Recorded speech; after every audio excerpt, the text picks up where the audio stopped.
it going? Brian Kalman here, KW's mechanic for the Geico Honda team. Tell you a little bit about Kevin Windham's bike this year. It's a little bit different from last year, some different parts, a little bit more factory stuff, and new sponsors.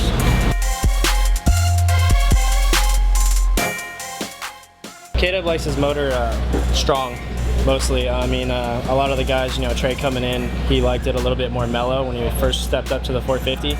Kevin likes as much motor as pretty much we can put into it. And this year we're, a little bit closer to factory Honda. They're helping us out a lot since we stepped away from Pro Circuit.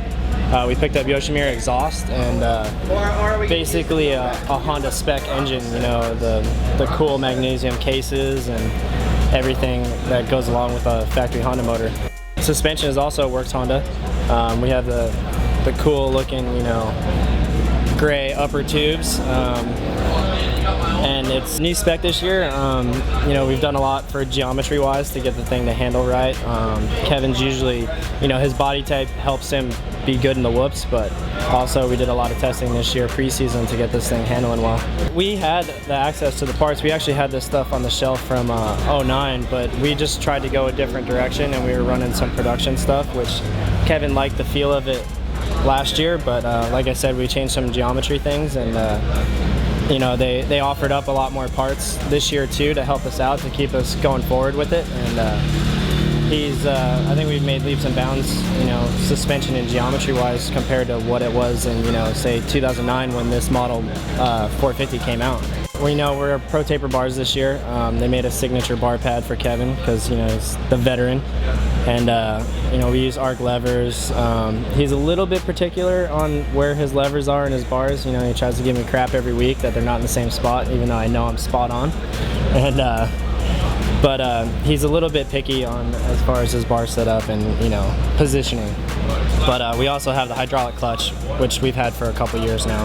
And, it helps with feel for starts and just keep the consistency throughout the race so you don't have to adjust it. Yeah, so we run the factory Honda foot pegs. They're really expensive, really light, and they are really grippy on the boots. Super sharp, scary to work on the bike around, but they're really cool looking and actually, a lot wider than a normal foot peg. Front brake is a billet caliper and a Works master cylinder. The lever is made by ARC. We have a special guy that makes the brake line for us, and it's one of the touchiest things on the bike as far as feel wise. Other riders come up to me, when we're waiting for practice and grab the front brake, and they're just like, really, how does he even ride with that thing? It's way too stiff, way too touchy, and kind of amazes a lot of people. But I think it's pretty cool. It's one of the, kind of quirky things Kevin has about his bike, and obviously with the stoppies and everything else, but I mean the brake dust at the end of the night that comes off that front brake just from one race is pretty amazing. Alright, thanks for watching guys. That's Kevin Windham's bike for 2012 Supercross, and we'll see you at the races.